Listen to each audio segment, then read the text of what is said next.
klase, alam niyo. Araw ng klase, alam ka niyo ang araw ng klase. Tuwing kailan ang araw ng klase? Lunes hanggang Biyernes. So kapag tinawag natin ang araw ng pamamahinga,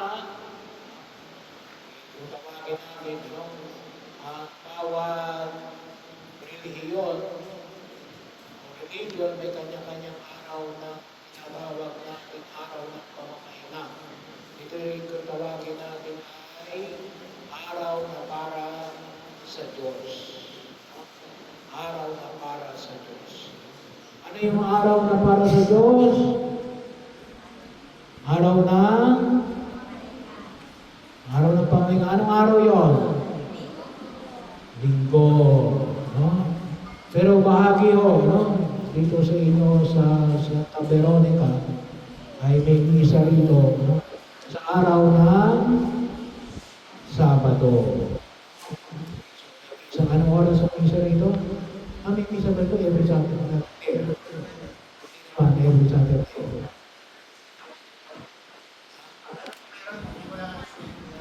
Hindi wala ka schedule. Sa Monica pala yung araw ng Sabado, no? So, schedule dito. Anong araw ng schedule sa Veronica?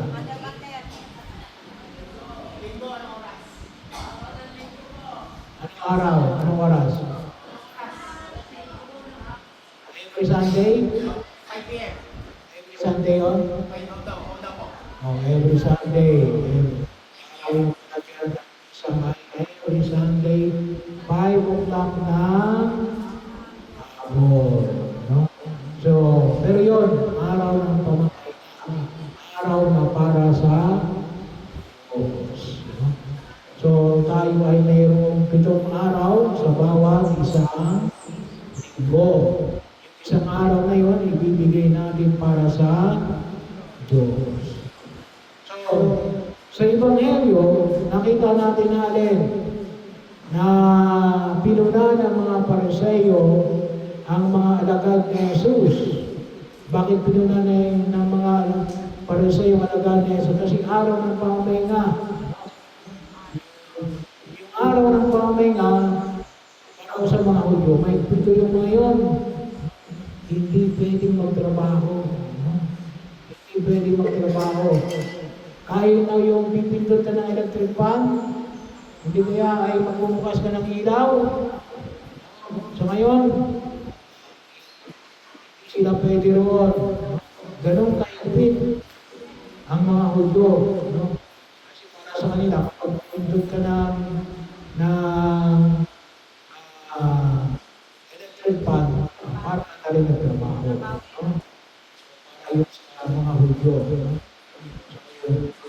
Araw ng pamamahinga ng mga Hudyo, yun ay araw ng Sabado. Araw ay Linggo. So ngayon, nakita nila ngayon ng mga alagad na alin? Na nangingitil ng mga trigo. Walang trigo sa atin. Ang mayroon sa atin ay palay. Sino na nakita ng palay? Nakita na kayo ng palay? Yan. Kapag ang palay ay giniling, ano nang malabas? Bigas. No? So, kapag bigas, yun ang kinakain natin, nagiging kanin. Sa Ebanghelyo, iba yung ginamit yung trigo. Parang bigas din. No? Pag sinabi nangingitil, inaalis mo lamang yung talukap. No? Yung as. O trigo, hindi kaya ay ng palay. So, ginaganon mo lang para maalis mo lang yung balat. No? Pinagalitan sila. Pariseo. Bakit? Kasi para sa kanila, yun ay pagtatrabaho. No? Pero anong sabi ni Jesus? Ang sabi ni Jesus si alin? Paanyaya na kung saan ay higit na mapahalagahan natin. Ano po, pag-araw ng pamamahinga, pag-araw ng Diyos. Sino nagsisimba sa iyo pag-araw ng nanay, o sana lahat kayo magsisimba pag-araw ng linggo, ha? So, malapit lang naman, nandiyan lang naman yung ating simbahan, no? Tulad ginakit, tuwing alas 5 ng hapon, no? So, magsisimba tayo, no? Isama ninyo yung inyong nanay at ang inyong tatay, no? At ang inyong mga kapatid, no? Yung hamon ay pinapahayag ni Jesus si Alin. Yung hamon na kung saan ay sana mahigitan yung pagpapaalaga sa araw ng pamamahinga. Anong ibig sabihin na higitan? Hindi lang ang pagtupad sa araw ng pamamahinga. No? Ngunit Alin, sana makita na yung ipinapamaling na Alin, may pag-ibig. No? May kaakibat na pag-ibig. Hindi lamang pagtupad ng tungkulin. No? Ngunit sana may kaakibat na pagmamahal, pagpapahalaga. No? Bahagi yun. Para kapag kayo tinanong, ba't kayo magsisimba pag-araw ng linggo? No?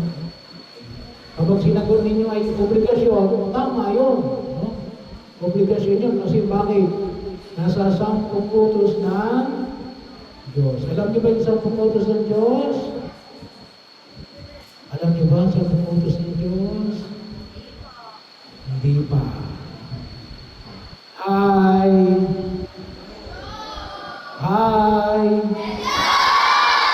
Hello! Alam niyo ba ang 10 utos ng Diyos? Hindi pa. Ang ikatlong utos ng Diyos ay magsimba pag-araw ng linggo. No? Kaya tayo ay magsumikap na mag-isa katuparan. Pero yung hamon ay pinapahayag sa Ebanghelyo.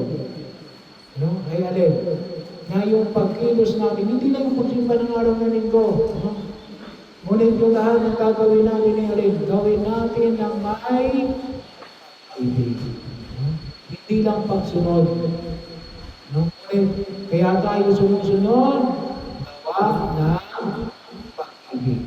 Pag-ibig kanino? No? Pag-ibig sa Diyos at pag-ibig sa kapwa. Pag-ibig sa magulang. Nag-aaral ba kayo maigi? O ba't kayo nag-aaral maigi? Ba't kayo nag-aaral ng maigi? Kasi kayo ay minamahal ninyo. Sino yung minamahal ninyo? Minamahal ninyo inyong mga magulang. Bakit? Kasi gusto ng magulang na Alin, matuto kayo. No? Kaya sana makita nga kapag ako'y nag-aaral, ito ay gawa ng pag-ibig ko sa aking mga magulang. Pwede rin pag-ibig saan? Pag-ibig rin sa sarili ko. Para Alin, magkaroon ako ng sapat na kaalaman. Kasi bakit? Kapag wala akong alam, madali ako maloloko. No? Kaya marami na yung scam yun. Bakit? Walang alam. So kinakailangan natin na mag-aral para hindi tayo ma-scam. Yun ay bahagi ng pag-ibig mo sa sarili mo. Para huwag kang mapahamak. Para ilagay mo ang sarili mo sa ikabubuti. Tumataan ka sa landas na nais na ikaw ay lumago bilang tao at bilang kasunod ng ating Panginoon Jesus. Pero yun ang huwag natin kalimutan. Mag-aaral kayo, kumakain kayo, nasunod kayo sa inyong magulang, dapat lahatin na Alin ay kaakibat na kaakibat na pag-ibig. Ay, Father, ako'y sinasunod lang. Okay yun, maganda yun. Anong gagawin mo ngayon? Lalakitaan mo ng pag-ibig. Nakita mo naman, kaya walang ginagawa yung bagay na yan. Kasi nasunod ka lang. So, anong yun ang gagawin dadagdag mo? Ngayon, susunod na ako, gawa ng pag-ibig. Bakit? Kasi ganoon tayo minahal ng Diyos. No? Bahagi yun. Ano yung higit na pag-ibig ng Diyos? Ito. No? Nakita niyo ba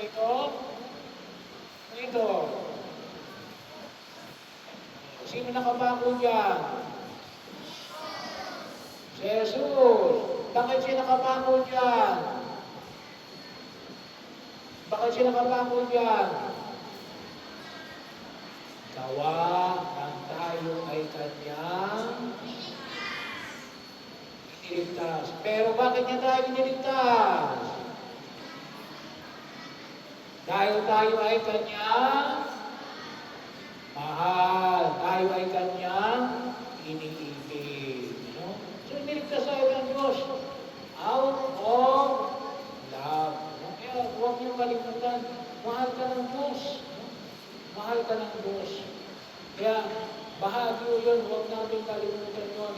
At yun din ang maging pamantayan ng ating pagkilos sa patuloy natin pagtugon sa biyaya ng buong may kapal.